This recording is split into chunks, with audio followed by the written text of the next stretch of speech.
Hi, I'm Dave Wurzel, and you're watching PHTV4. This is Around Palos, and today we are at Emmerson Toys, Gifts, and Hobbies in Palos Park, and they have a special event going on today, and they have special events going on in the future. We're going to talk about those a little bit later on, but today's special event features a children's author, local children's author, Renee Galvin.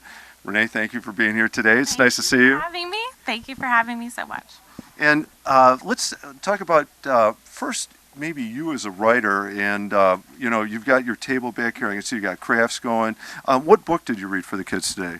Today I read A Family Recipe. It's a brand new book that comes out next week. Oh, exciting. So a preview reading.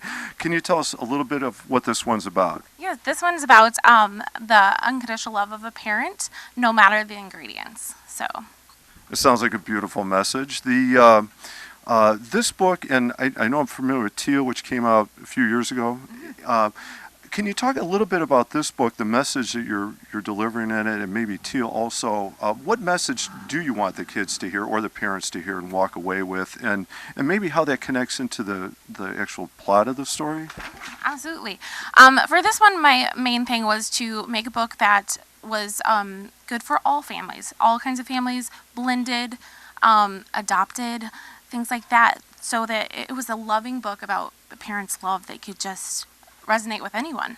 And with Teal, it's all about diversity. It's about a little teal crayon that he doesn't know if he fits in with the blue crayons or the green crayons, and so it's about for anybody who feels different. So I really try to bring in a message that's a little bit more a heavy message and make it in a light way that children can understand. So something, and especially I'm thinking about Teal now, I think all kids kind of go through that feeling, like, do I fit in or do I belong, or where do I fit in or how do I belong? And so it definitely something I can see resonating with kids, especially if the story works in their way. It sounds like a message for adults too. It absolutely is. It's been very interesting to see Teal's used in classrooms all around the world, and it's been very interesting to see how it's resonated with so many different people, with so many different ways, more than I could ever expect. So that was pretty amazing. All right, I'm going to have to put you on the spot, only because we talked about it earlier, about your costume. It's awesome. I'm a little bit jealous. I feel like I'm not dressed appropriately for this interview. Can you tell me what you were? That would have been perfect. Milk and cookies. Can you tell us, why and how that fit into what you're reading today? Absolutely.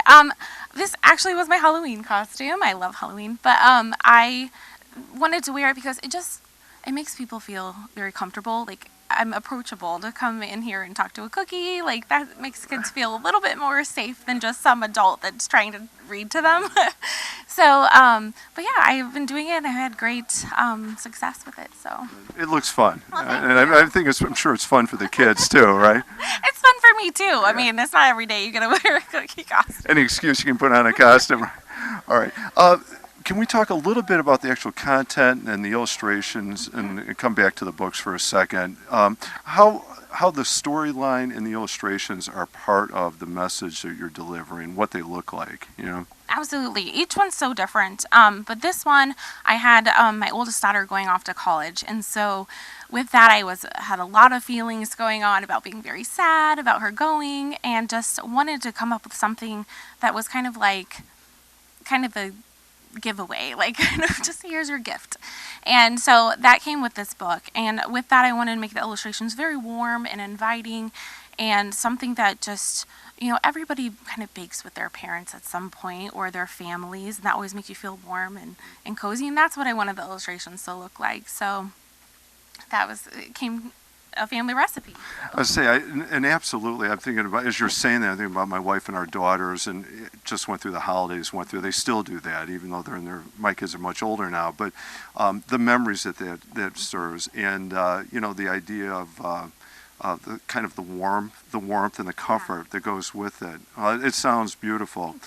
So, Family Recipe is the new book. Look for this one on bookshelves, real soon.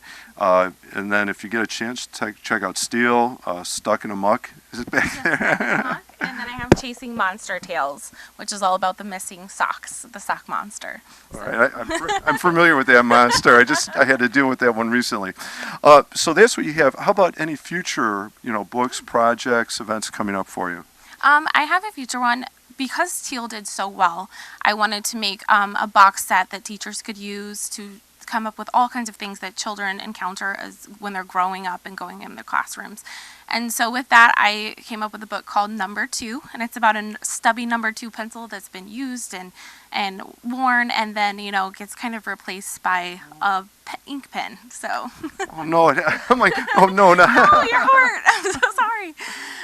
But so that one is supposed to come out around August, September. So. Okay. Well, we'll look forward to that one too. Renee, thank you very much. They sound like some beautiful stories with wonderful messages, and also thank you for time to, chat with us today. Thank you so much for having me. I appreciate it. All right. Thank you.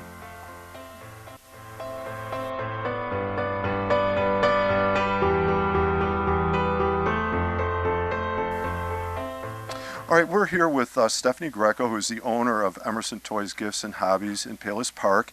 And, you had Renee Galvin in today who, did a reading and did some crafts with, the kids and the families who came in. And, I'd like to ask you about that. Why have events like this? I can guess an answer, but it's really nice. There were so many people in here walking around, and the kids are playing and laughing, and that energy is really, a lot of fun. And then maybe you can tell us about what's down the road. So you want to talk about this one first? Sure. We really want to be a destination, not just a place to come and shop. So we try to host events throughout the year, just some fun, family-friendly things that kids can come in and do. I love hosting a local author, kind of brings the community together, and it gets her book out there as well, which is really sweet. I love the family recipe. It's such a great story. So we just love bringing the community together. Yeah, it's kind of like a double bonus thing there. It's a beautiful story, in her other books as well. But also, like you said, to bring the kids in. We're not a place to go do something, an event, right? And I know you've got more events planned. So what's down the road next? Yeah, so our next event is going to be on February 25th, which is a Saturday. We're going to do a Pokemon card trading. That's always a very popular one.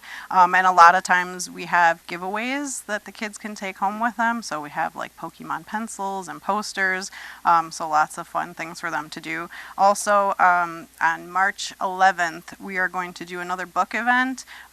We just got in the Mo Willems books, which a lot of people are familiar with, the Piggy and Elephant books. Yep. The pigeon books. I remember. So we're going to do a little bit of a story time. We usually try to do a craft or something that goes along with it. Sometimes we have an in-store scavenger hunt, so you never know what fun things we're going to have planned. And then March, I covered my note here, 25th, which is also a Saturday, we're going to do a Caterpillar craft event. So you can follow us on Facebook or Instagram. That's the best way to see what we have coming up in the future. Okay, so check out Emmerson Toys, Gifts, and Hobbies on Facebook and Instagram. Take a look at those future events. I'm going to have to ask one, all right, sorry, very self-serving question. My niece just had a baby, and I'm going to be looking for a gift real soon for her daughter. And what I need to ask is, if I come in and get a gift, but I'm in a hurry, can you gift wrap it too? Is that an option for me? I can gift wrap, but I'm guessing you can do a much better job than I can. Yes, thank you so much for asking. We have we do offer complimentary gift wrapping. So Okay. anytime you come in, any time of the year, we have different kinds of wrapping papers. We have holiday wrapping paper.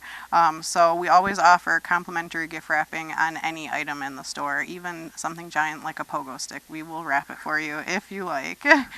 We kind of are like wrapping ninjas. So I like that. That should be on a T-shirt, Wrapping Ninjas. And I'll tell you, wrapping that puzzle box is one thing. Wrapping a pogo stick, that's a whole other thing. Well, congratulations on that skill set. Thank you. We get a lot of practice, so. I'm sure. Okay. Well, Stephanie, thank you for having us today, and thank you for hosting this event. Good luck with those future events. Thank you so much for coming. I'm Dave Wurzel, and you've been watching Around Palos, and we've been at Emmerson Toys, Gifts, and Hobbies in Palos Park. Thank you for watching.